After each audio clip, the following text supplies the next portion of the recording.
Well, today is a grim anniversary, 20 years since the horrific Boxing Day tsunami, a day many of us will still remember vividly. The devastation from the tsunami was absolutely horrific. More than 227,000 people killed, including 26 Australians. It's believed to have been the deadliest tsunami in human history. Joining me is journalist Charles Miranda, who travelled to Thailand in the aftermath of the tsunami. Charles, thanks for your time tonight. Take us back to when you visited the scene of the tsunami and just talk me through the devastation you saw firsthand. James, it was absolute.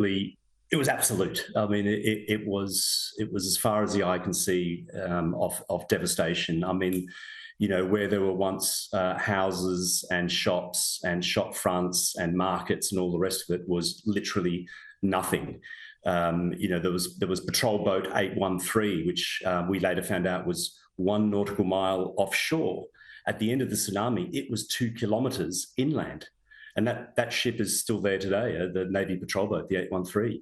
I mean, it's that level of devastation. If you can imagine that 2 kilometres from the shoreline, it was pushing houses, pushing whole ships, fishing vessels and all the rest of it. It was pure devastation. There's nothing ever like it.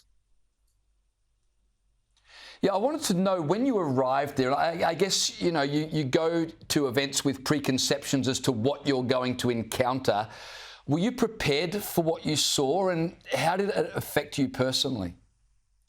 No, look, I was in Vietnam, and so you know the reports were starting to come through that there was some sort of tsunami. The tsunami warning, as you know, went up and down the entire coastline. In fact, you know, such was the magnitude of the tsunami, the world literally jumped by 10 millimeters that day, and it was felt in Alaska on the other side of the world. And so the warnings went out all throughout the coastline of Vietnam, and obviously ground zero was down in Aceh in Indonesia and also Thailand. So I rang work and said, is this huge? It sounds pretty huge. And by that stage, reports were coming through. Yes, it's big. You know, you need to get there. I was on holidays, but they said, if you don't mind going down there and seeing what was there. Flying in, obviously, the airport was barely workable, but the airstrip was clear. Obviously, they had to clear it to start allowing for the C-130s and other humanitarian aid to come through. But again, the devastation was immense. And also the people. I mean, let's not forget, 250,000 people died. Many tens of thousands just within Thailand. I mean, I was in Khao Lak. There were 4,000 locals lost there. They think it could be up to 14,000. Of course, a lot of the workers were from Burma and not registered. They were just illegal migrants working the fields and so forth. And the mentality of the people, I think, was what really struck me. I mean, you know, the blank faces, no one can really talk. It was just absolute horror. A lot of tears by all those around you, and a lot of, I mean, you don't get the sort of aid that you would in a Western country. So you haven't got counsellors there immediately to talk to these people. And some of the things they were thinking and saying is, you know, I remember one woman, there was concrete steps to a house, but there was no house there. There was just a deep pit, and there was a pump running to pump water out. And she was sitting on that front step saying, "I'm just waiting for my husband to come home." And initially I thought, well, maybe he's getting supplies or something. And, you know, where is he? Oh, he's here behind me. And obviously the mentality of her thinking that he was just going to emerge once the water was pumped out. And she was saying, yeah, the water will go down and he'll come back out to me and sit with me. I'm preparing his lunch. Would you like to join us? And it's that sort of thing. So, you know, it was harrowing from a personal perspective. I mean, obviously, that's just a tragic story. I admire journos like yourself who can go to those places. How do you focus on doing your job, which is to report to the world what's happened without being so personally caught up and affected by it that you're just unable to, I don't know, function? I would really struggle in a situation like that.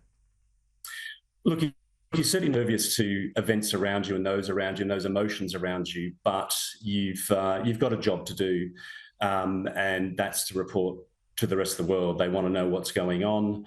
And you want to do your job. And so you just go for however long it takes, days, In this case, it was weeks, and get on with it. And you do become involved in the story. There was a young Swedish family, and very tragically and sadly, they lost their children. And they asked me, "Can you help look for them?" And I'm like, "Well, of course. If I see anybody, I'll." And they were showing me photos of their children, and they pointed to this makeshift morgue and said, "No, can you go look for them in there?" And it's kind of obviously not my role. I'm not a professional in that sense to do that, but I would have gone through 100 body bags that day looking for their loved ones and just looking for blonde hair. Really, that's all you could